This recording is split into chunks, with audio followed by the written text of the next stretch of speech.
In the spring of 2016, a French television program and an Italian newspaper hid a thermal imaging camera inside what looked like an ordinary broadcast video camera, walked it into two professional bicycle races, and started filming. They came back claiming heat signatures on 7 bicycles. And then they did something almost no investigation ever does. They did not identify any of the 7. That decision is the reason this story has never gone away, and it is the reason it has never been resolved either. What follows refuses the easy version in both directions, because 7 unexplained heat sources is not nothing, and heat is not a motor. To understand why this landed as hard as it did, you have to remember when it landed. 3 months earlier, at the Cyclocross World Championships, the sport had found an actual motor in an actual bicycle. The one confirmed case in its history was 3 months old. Nobody could say any longer that concealed motors were a fantasy, because one had just been pulled out of a frame in Belgium. Into that atmosphere walked 2 newsrooms with a hidden camera. Here is what actually happened. The investigation was run jointly by Stade 2, the long-running sports program on French public television, with the journalist Thierry Vildary, and by the Italian newspaper Corriere della Sera, with the journalist Marco Bonarigo. Their camera was a thermal imager disguised to look like standard broadcast equipment, which meant they could stand where any camera crew stands, at the roadside and in the paddock, without anybody thinking about it. They filmed at 2 Italian races in the early season, Strade Bianche and the Coppi e Bartali stage race. The broadcast went out on Sunday, the 17th of April, 2016. Their claim was 7 suspected instances of mechanical doping, and the breakdown matters. 5 of them showed anomalous heat around the bottom bracket and seat tube area, which is where a concealed frame motor sits and delivers its power.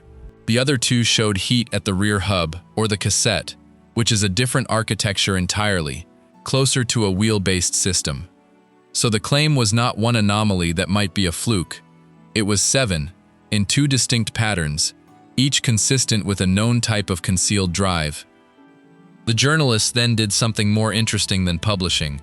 They took their footage to Brian Cookson, then the president of the governing body, and showed it to him on camera. His reaction, as broadcast, was measured. He appeared concerned, but he told them that they did not have conclusive proof. He was right. And this is where the story turns on a genuine technical question rather than on a conspiracy. The governing body's formal response came at the end of April. Its position was that the images shown were consistent with normal heat generated by moving parts. That is not a dismissal made up on the spot. It is the same reasoning the organization had already published when explaining why it had not built its testing program around thermal imaging in the first place.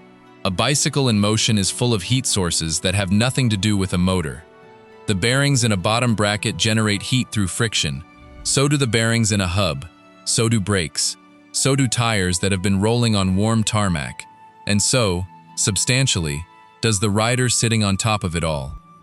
Point a thermal camera at a bicycle that has just been ridden hard, and you will see warmth in exactly the places where warmth would also appear if there were a motor. The 2 look similar because they are the same phenomenon, heat, arriving by different routes. There is also a practical limitation that gets forgotten. Thermal imaging only works on line of sight, and the scan has to be taken alongside a moving bicycle. That is a severe constraint in a bike race. Riders spend most of their day packed into a bunch, shielding one another's machines. A frame is obscured by legs, by bottles, by the rider in front. The camera can only ever see the bicycles that happen to pass it at the right angle, at the right moment, in the open. Whatever was filmed at those 2 races was necessarily a small and essentially random sample of the machines present. There is a second problem, and it is the one that makes this investigation permanently unresolvable. A thermal image tells you the surface of an object is warm. It cannot tell you why. There is no signature that distinguishes a motor from a hot bearing, no reading that says electric rather than friction.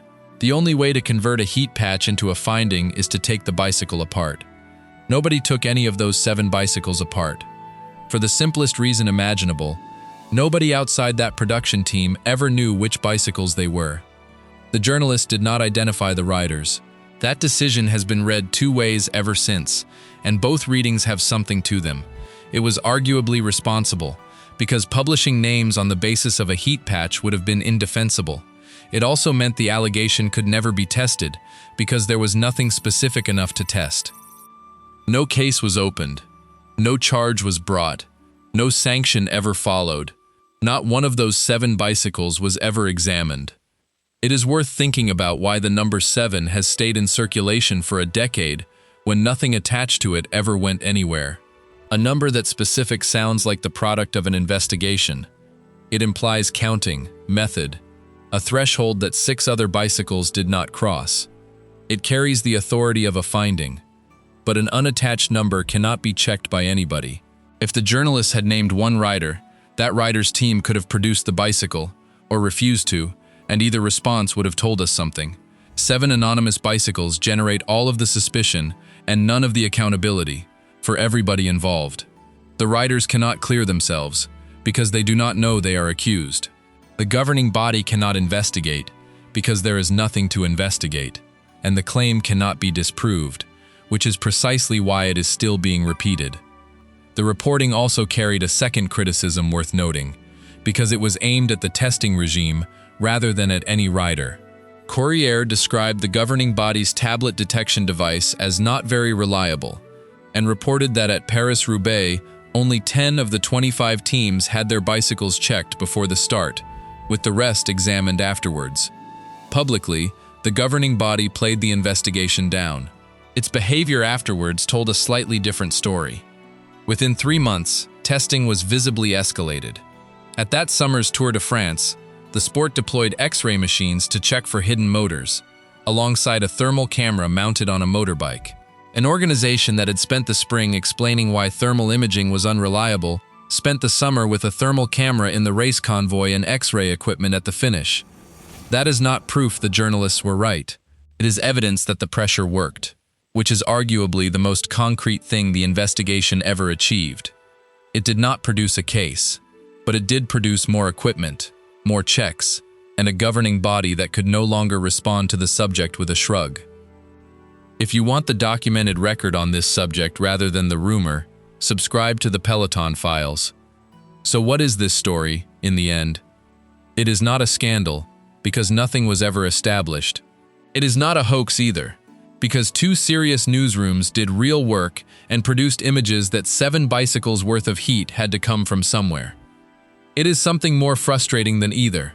It is an investigation that generated a permanent question and destroyed its own ability to answer it in the same moment.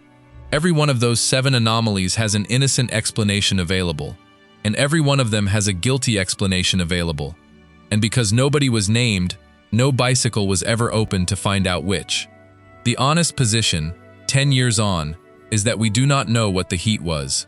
Not that it was nothing, not that it was motors, that we do not know, and that the way the story was reported guaranteed we never would. That is an unsatisfying ending. It is also the only accurate one, and in this subject the unsatisfying endings are usually the true ones.